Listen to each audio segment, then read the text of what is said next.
প্রতিটি যাত্রারই একটা গল্প থাকে, কখনো সেই গল্প হয় নিঃশব্দ,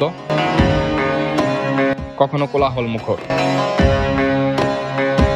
আজ আমাদের যাত্রা এক পবিত্র গন্তব্যের উদ্দেশ্যে, এমন গন্তব্যের দিকে কখনো যাওয়া হবে তা ভাবতেও পারিনি। যাওয়া হলেও এমন উদ্দেশ্যপ্রণীতভাবে যাওয়া হবে তা ভাবিনি। মানুষ বলে এই জায়গা নাকি এক এমন জায়গা যেখানে মানুষ খুঁজে পায় আত্মার প্রশান্তি আর আল্লাহর সন্তুষ্টি। তো চলুন শুরু করি আল্লাহর নাম নিয়ে একটা কন্টেন্ট, প্লাস এই কন্টেন্টটা চেঞ্জ করে দিতে পারে আমার এবং পাশাপাশি আপনাদের সবার জীবন। এখন দেখার বিষয় হচ্ছে যে আমার এই জার্নিটা কেন বলতেছি সেটা সামনে বলবো। তো আমার এই জার্নিটা কেন এত গুরুত্বপূর্ণ এবং কেন এই জার্নিটা আসলে জীবন পরিবর্তন করার মতো বলে মনে হচ্ছে আমার কাছে, সেইটাও আমি আসলে আপনাদেরকে ভিডিওর মধ্যে এক্সপ্লেন করবো। ঠিক, তো চলেন জার্নিতে চলে যাই।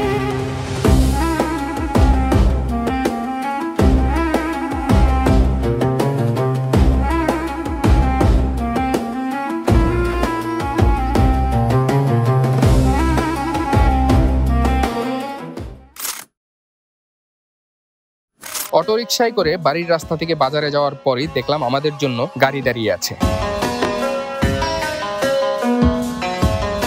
গাড়িতে আমরা বসে আছি প্রায় অর্ধশত মুসল্লির সাথে, যারা নাকি সবাই এক জায়গায় যাচ্ছি আমরা। গাড়ির এই মুহূর্তে যে অবস্থা আছে সকলে উঠতেছে, কতক্ষণ বসে থাকতে হবে সেটা আসলে জানি না। কিছুক্ষণ গাড়ির ভিতরে উঠে বসে থাকার পর আমাদের গাড়ি ছাড়লো প্রথম গন্তব্যের উদ্দেশ্যে। আমাদের গ্রামকে পেছনে ফেলে সামনে এগিয়ে চলেছি আমাদের জন্য অপেক্ষা করে থাকা লঞ্চের উদ্দেশ্যে, যেটি আমাদের প্রথম গন্তব্য। আমাদের জন্য বিশাল 2টা লঞ্চ অপেক্ষা করছে নরসিংদী লঞ্চ ঘাটে। গাড়ির ভেতরে থাকা প্রত্যেকটা মানুষ আল্লাহর জিকিরে মগ্ন হয়ে উঠছে।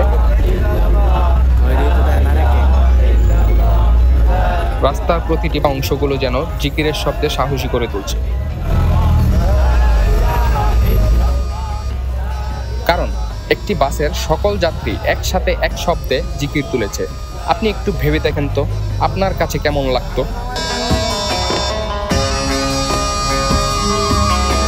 আপনাদেরকে বলে রাখি, এটা আমার জীবনের প্রথম লঞ্চ যাত্রা। নদীর পার দাঁড়িয়ে শুধু একটাই চিন্তা, কেমন হবে আমার এই প্রথম লঞ্চ যাত্রা। ঠিকঠাকভাবে পৌঁছাতে পারবো তো, নাকি টিভিতে দেখা লঞ্চ দুর্ঘটনার খবরগুলোর মতো আমি নিজেও খবর হয়ে ফিরবো।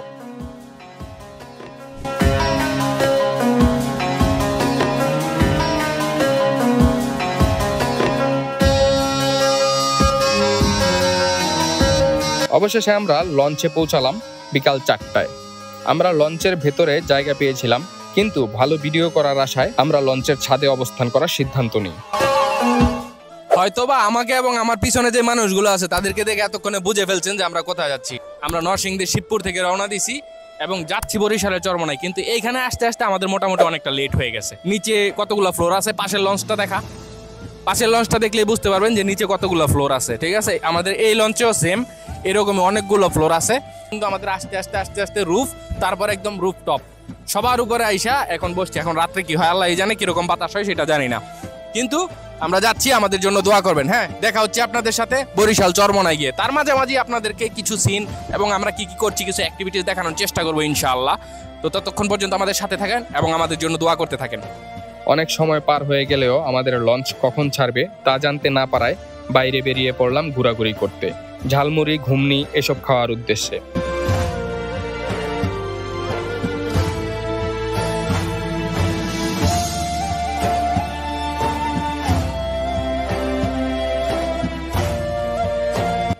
পরিচিত অপরিচিত কত মানুষ, আর সকলের গন্তব্য একটাই।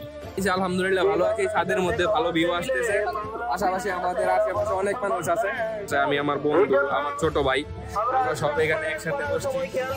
আর ইনশাআল্লাহ একটু পরে খাওয়া দাওয়া হবে। খাওয়া দাওয়ার পর লঞ্চ ছাড়বে, তারপর যাব।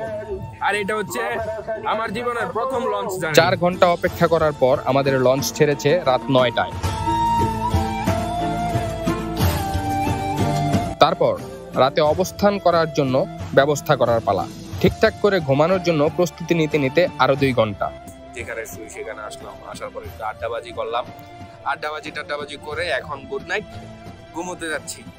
ইনশাআল্লাহ সকালে আবার দেখা হচ্ছে আপনাদের সাথে ওইখানে পৌঁছানোর পর। ঘুমানোর শত চেষ্টা করার পরেও ঘুম আসছিল না, তাই মাঝরাত পর্যন্ত আপনাদের জন্য বিভিন্ন শহরের ভিডিও ধারণ করতে করতে এক নতুন চ্যালেঞ্জের অভিজ্ঞতার সম্মুখীন করতে হলো।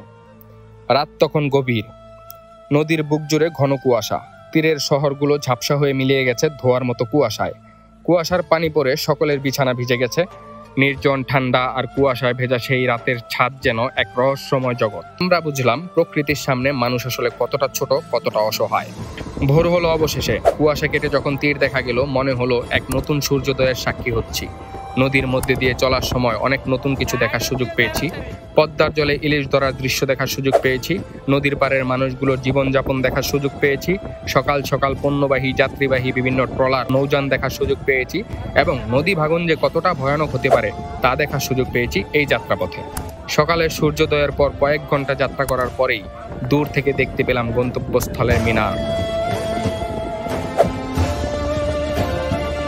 চরমোনাই পৌঁছে বুঝলাম এই যাত্রা শুধু বাহ্যিক নয়, এটা ছিল এক আত্মিক সফর।